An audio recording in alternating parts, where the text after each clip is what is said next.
آقای صدیق پتمن، والی تازه خوست، اینجا در استودیو برای بحث بیشتر با ماست. خیلی خوش آمدین آقای پتمن به برنامه. اداره ارگان‌های محلی گفته که والیای تازه بر بنیاد فرمان‌های رئیس جمهور که بله و خواست‌های باشندگان ولایت‌ها معرفی شدند. نقش مردم خوست در والی شدن شما چی بوده؟ بسم الله الرحمن الرحیم. سلام و احترام به شما و تمام بیننده ها. ما می‌خواهیم که صحبت‌های خود مثل که مردم خوست هم جد درک کنن به زبان پشتو چرا نه؟ برای شما ایران خواهد کردیم. حکومتداری یک اصل است، حکومتداری خوب، و معرفی والی جدید به این معنا نیست که والی قبل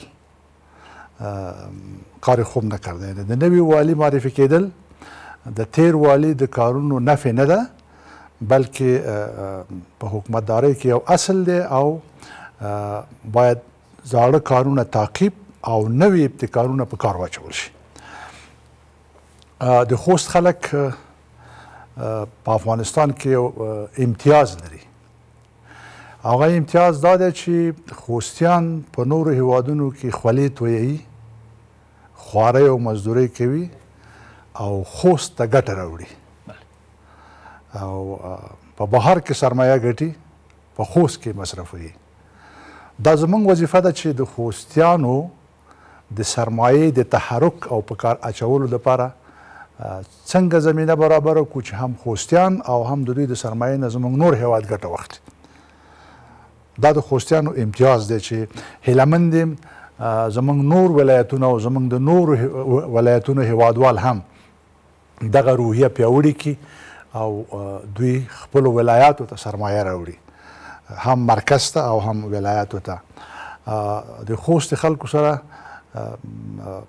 ډېره مخینه، چون زه د پوهنې په وزارت کې وم او د پوهنې وزارت د ټولو ولایاتو سره ارتباطات لري. نو تنها د خوست سره نه، همدومره معلومات چې زه د خوست په باره کې لرم، همدومره معلومات د بدخشان په باره کې هم لرم او همدومره معلومات زه د غور په باره کې هم لرم او همدومره معلومات د هرات په باره کې هم لرم. دا په دې معنا ده چې زما د تیر ماموریت سابقه زما سره مرسته کوي چې د افغانستان د ولایاتو سره همیشه وصل اوسم. ولی سالهای زیادی است که شما نیستین در معینیت وزارت معارف. میخوایم پرسان بکنم که آخرین باری که با مردم خوست دیدین چی زمانی بوده؟ خود در کابل با مردم خوست در تماس بودیم و این سفری به خوست در نزدیکان نداشتیم، ولی همیشه با مردم خوست در تماس بودیم. پس خواست مردم خوست برای اینکه شما والی خوست شوین در کار نبوده؟ خود تا جایی بوده، ولی چون از نظریات عمومی که مردم میگیرن و شما دنیای مجازی را هم تعقیب میکنید که مردم خوست مردمای روشنفکر وطن دوست و یکی از ما استقبال کردن، ما مدیونشان هستیم. اندک گفتین در مورد مردم خوست و کار اینا که بیشتر در کشورهای عربی مصروف هستن، کار میکنن، بله سرمایه میارن، سرمایه شخصی بیشتر به کار افتیده در خوست، بازسازی اندکی هم شده. شناخت بیشتر شما از خوست چی است آقای پتمن؟ خب خوست امکانات بالقوه داره که باید با امکانات بالفعل تبدیل شود. یکی از او که به حضورتان عرض کردیم مسئله کارها شده. ما یک جدول داریم که والیای سابقی که در خوست بوده از تمامشان ما یک شناخت دارم. مردمای کارکن بودن و در 11 سال کاری که در خوست شده شاید در کمترین ولایت صورت گرفته باشه. جد کار شده، ولی به این معنا نیست که کار دیگر ضرورت نیست.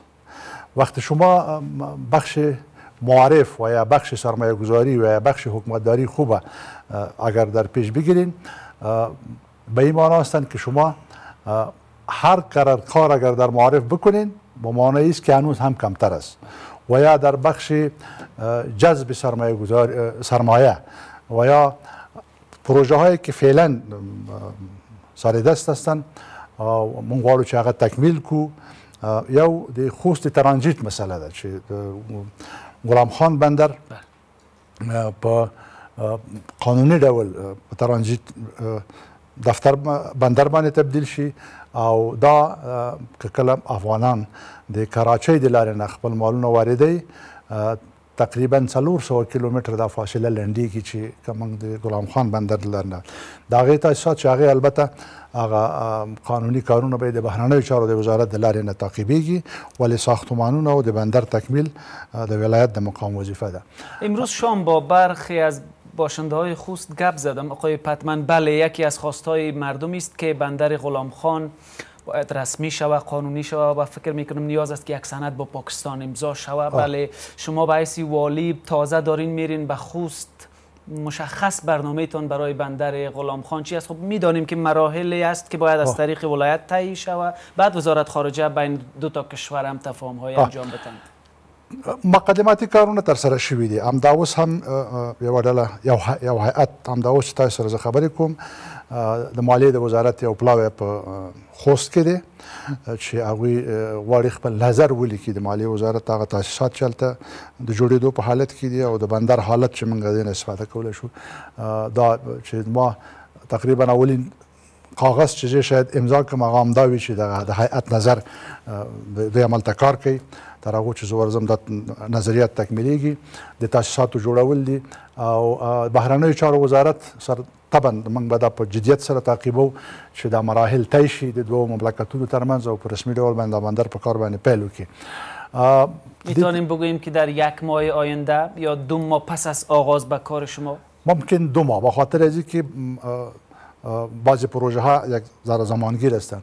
دویمه مسئله چی ده؟ هغه د هوایي ډګر مسئله ده چې خوست نړیوال هوایي ډګر په رسمي ډول باندې پرانیستل شي او هلته نړیوال پروازونه شروع شي. دا کارونه هم د تکمیلېدو په حالت کې دي.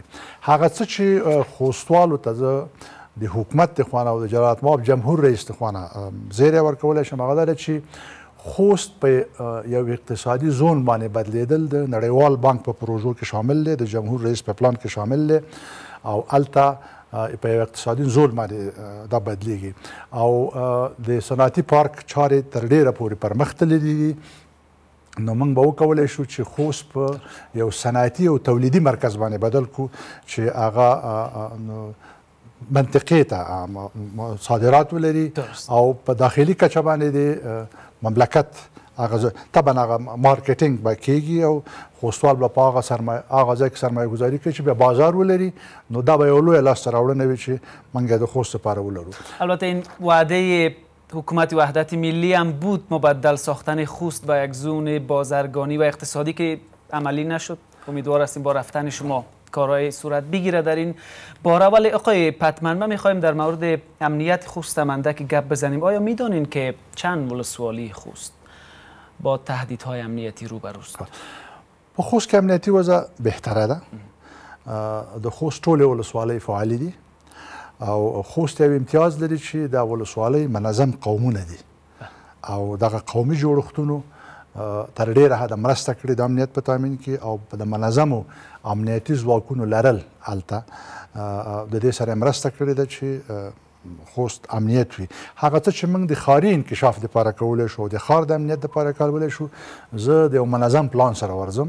دا په دې معنا نه ده چې تیر والی پلان نه لري، هغوی هم په خپله برخه کې پوره کار کړی دی او خوست یو کامیاب او بریالی والی لري او هلته د یو منظم پلان چې څنګه ښاري انکشاف او نظم او امن راوستلی شو پیاوړی کولی شو. د دې پیاوړتیا دپاره زه د لومړي ځل دپاره ستاسو د سټډیو ته د کاغذونو سره راغلی یم چې یو پلان مخکې موجود او زه د هغې پلان تکمیلی حالت دغه کوم، یعنی پلان اوس موجود دی، منتها موږ په ځینو برخو کې سرعت ورکوو.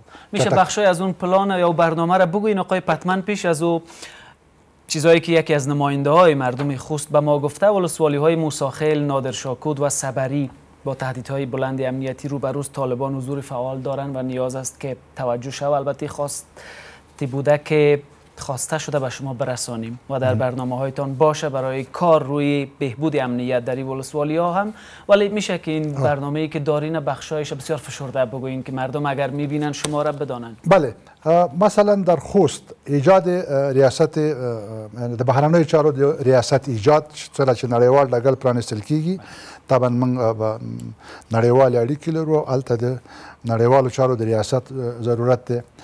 د غلام خان بندر په ترانزیت باندې بدلول، په خوست کې حد اقل د 2 قونسلګریو ایجاد چې کله نړیوال هوایي ډګر جوړیږي او په اقتصادي زون باندې او په تجارتي مرکز بدلیږي چې دا به موږ لرو. تشکیلات د لومړي درجه ولایت پلي کول چې څنګه هغه موږ تشکیلات پلي کولی شو، او د پوهنتون چې لوړې زده کړې دي هلته د ماسټرۍ د پروګرامونو ایجاد. او خوست کې د تاریخي باغونه دي په 2 ولسوالیو کې. د دې احیا کول زما پیشنهاد به دا وي جلالت مآب جمهور رئیس ته چې د واحد عملیاتي د لارې نه دا کار وکړي، ځکه د واحد عملیاتي کارونه چټک دي او هغه به موږ ته په 2 میاشتو کې نتیجه راکړي چې واحد عملیاتي چې په ځینو نورو ولایتو کې هم کار کوي. دغه دي د مخدره توکو د مخنیوي په اړه باندې جدي مبارزه کول او شهیدانو کورنیو ته او ښوونکو ته د ځمکو ورکول. د ښار په داخل کې چې د ملي دفاع کوم تاسیسات او ځمکې دي، د دې معضلې حل چې ښار د ښاري انکشاف دپاره زمینه برابره شي او دا موږ شاته وباسو، دغه ته کړو. په ښاروالۍ کې اساسي تغییرات چې دا زما داسې برنامه ده چې لکه د نورې دنیا غوندې چې موږ د ورځې د ښاروالۍ کارکوونکي په ښار کې ونه ګورو او سهار چې خلک راپاڅېږي د یو پاک ښار سره مخامخ وي. یعنې موږ ټول کار د نورې دنیا لکه دا ډېره اسانه خبره ده چې دا نوره دنیا کې چې خلک د شپې کار کوي موږ یې ولې ونه کوو. سهار چې هر سړی راځي د یو پاک په دې کې البته د خلکو دغه ده د پانګونې جذب دی چې موږ باید دا دغه جذب کړو. او د البته خوست یک شهر پاک هم هست، آب و هوای پاک داره و منظم‌تر هم هست. فایبر نوري د پروژې تکمیل دی چې هغه باید موږ کو. خوست په اقتصادي زون باندې بدلول دي. 3 بندونه دي هلته چې د 2 مند دی، د مزغوره دی او د تور کاڼي بند او د نریزي د بندونو د کار پیل دی، د اوبو چې هملته محلي بندونه دي. پاتې ښوونځیو ته د ودانیو جوړول دي. از بند برق گفتین آقای پتمن، میدانیم که خوست آب زیاد داره، چیزی که به ما گفتن آب فراوان داره و بندهای برق که ساخته شوه فکر میکنم در برنامه های رئیس جمهور هم بوده. شما آگاهی دارین اگر بوده چرا عملی نشده؟ خب بعضی وخت داسې وي چې دا پروژې تاسو ته معلومه ده چې د اوبو پروژې طویل المدته پروژې دي، یعنې داسې پروژې نه دي چې موږ یې په میاشت 2 کې عملي کړو. زه د خوست لپاره او د ټول د افغانستان لپاره یو پلان پیشنهادوم چې نور والیان هم په کار وکړي چې په کابل کې خوشبختانه دا پروژه د رئیس جمهور په حکم باندې عملي کېږي.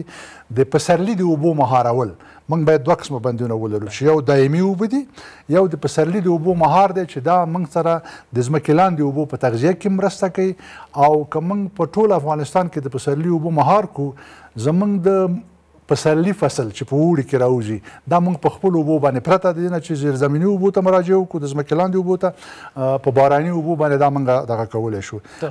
4 تا بند برق بوده در پروگرام های رئیس جمهور که وعده داده شده به مردم خوست، مانند بند برق مزغوره و دومنده.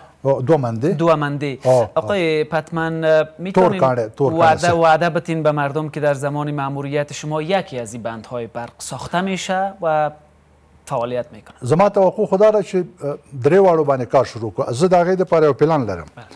هغه دا ده چې خوستیان ډېر محب وطن خلک، ډېر سرمایه لري او جمهور رئیس هم په وار خصوصي سکتور ته غږ کړی چې راځئ سرمایه ګزاري وکړي. د برق په پروژو کې سرمایه ګزاري د سرمایه ګزار په ګټه باندې ده. نو که موږ وکولی شو علاوه د دولتي سکتور نه خصوصي سکتور تشویق کړو دې ته چې دا په دې بندونو کې برخه واخلي. تاسو پوهېږئ چې خوستیان د 100,000 نه زیات کسان په خارج کې لري چې سرمایه ګټي. زما پلان به دا وي چې دوی سره یو جرګه ولرم، البته د حکومت په مشوره او د جلالت مآب جمهور رئیس په اجازه، چې تاسې راشئ په خوست کې سرمایه ګزاري وکړئ، موږ ستاسې د سرمایې تضمین هم کوو او د امنیت تضمین هم کوو. نو هیلهمند یم چې هم دولتي سکتور او هم خصوصي سکتور د دغه بندونو په جوړولو کې برخه واخلي او موږ په دغه زما وعده تقریبا د خوستیانو په همکارۍ پورې تړلې وعده ده چې خوستیان مرسته وکړي او حکومت طبعا مرسته کوي و امنیت که نیاز است برای سرمایه گذاری و چیزی که شما گفتین باید تضمین بکنین. از حکومتداری محلی چی میدانین آقای پتمن در خوست؟ از تشکیلات چی میدانین؟ چی میگذره در خوست در ولسوالی‌ها و ولایت؟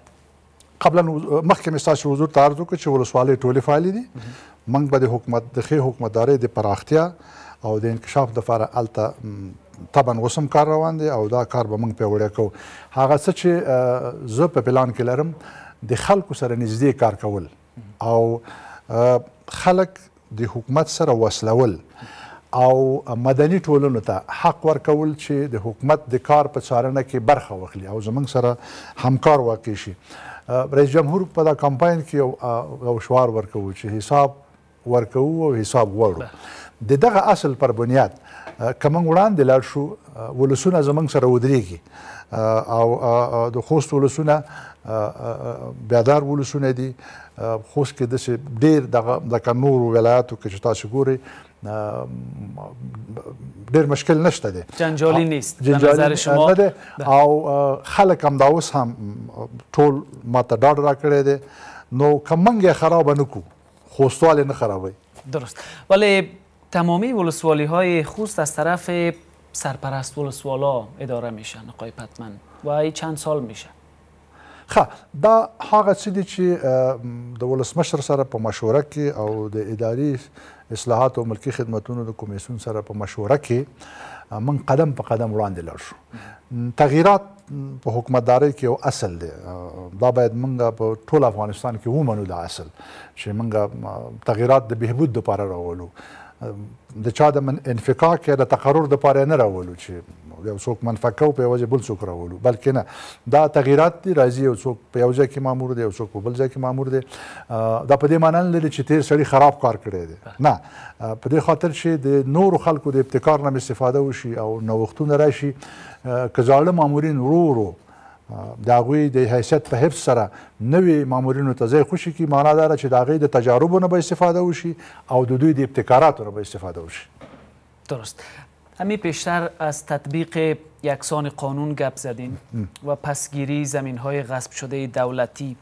شماری از رئیسا در خوست هستند که از سالها به این طرف کار میکنن به زور برخی از نماینده‌های مردم اینجا در شورای ملی و زورمندان محلی. آقای پتمن مطمئن هستین که میتونین قانون به گونه یکسان تطبیق بکنین در خوست؟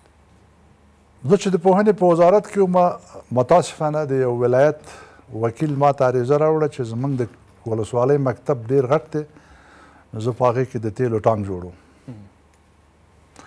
زه د دې شیانو سره بلد یم.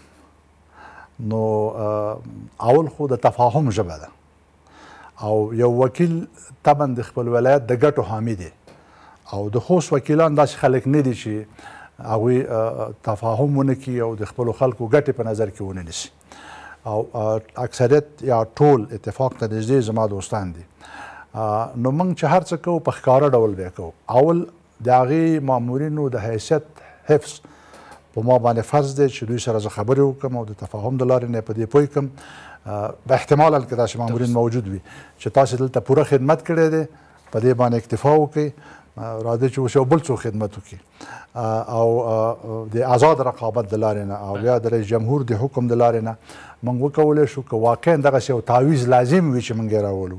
نو زه به په دې باره کې د هیڅ نوع ډیل ونه کړم. درست. از برق نگفتین آقای پتمن، برای 26,000 خانواده در خوست برق رفته ولی 12,000 برقی که به 12,000 فامیل توزیع میشه هنوز فاز دومش است که تکمیل نشده، یعنی کمتر از 26,000 برق فعلا به خوست رفته. برنامه در این مورد دارین؟ میتونین که شهر خوست برق بتین در کوتاه مدت یا میان مدت؟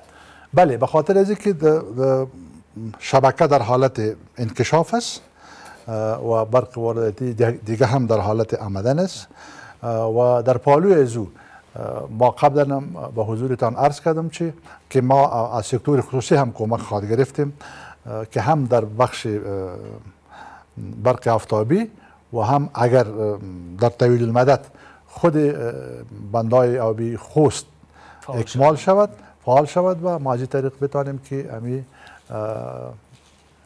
به تمام خوست، هم به شهر و هم به ولسوالی برق داشته باشه. چون اگر دعوت میکنین به سرمایه گذاری باید برق هم نیاز است که تامین شود.